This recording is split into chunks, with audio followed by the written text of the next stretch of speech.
जय हिंद। इस वीडियो में हम लोग क्लास 10 के त्रिकोणमितीय निष्पत्तियां के मान ज्ञात करेंगे और इसका जो वैल्यू देखेंगे, कहाँ किसका मान कितना होता है, कैसे होता है।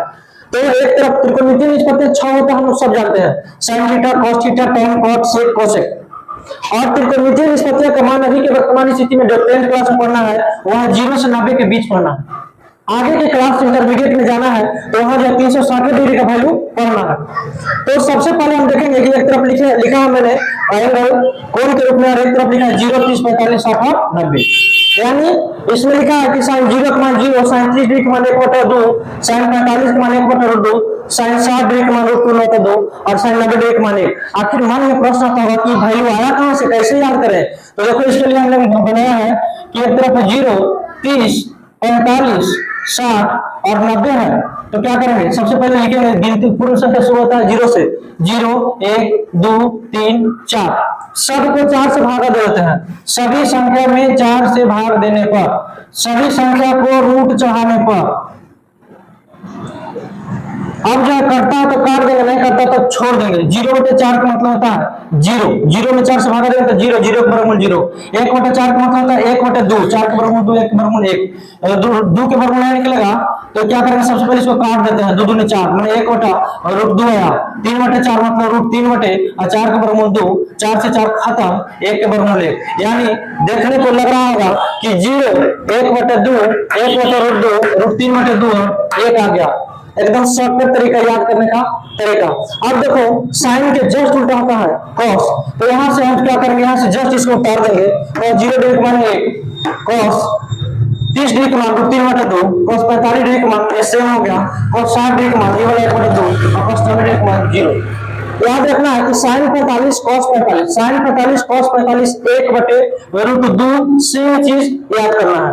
tan 45 और cot 45, tan 45 और cot 45 का मान 1 होता है। sec 45 और cosec 45 का मान √2 होता है।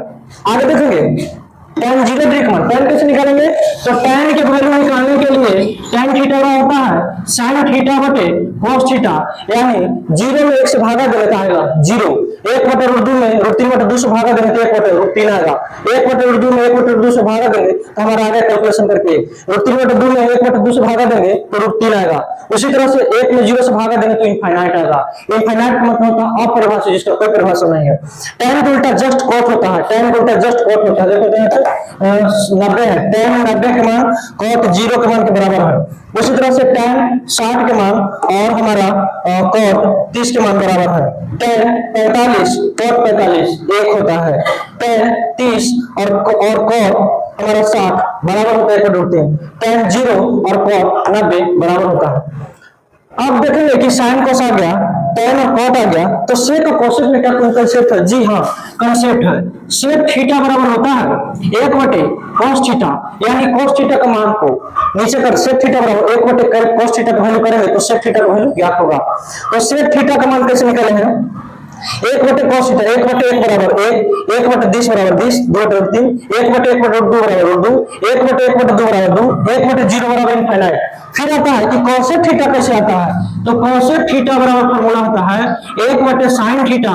यानी जो sin थीटा है उसको इन्वर्स कर देंगे तो cosec का मान आएगा।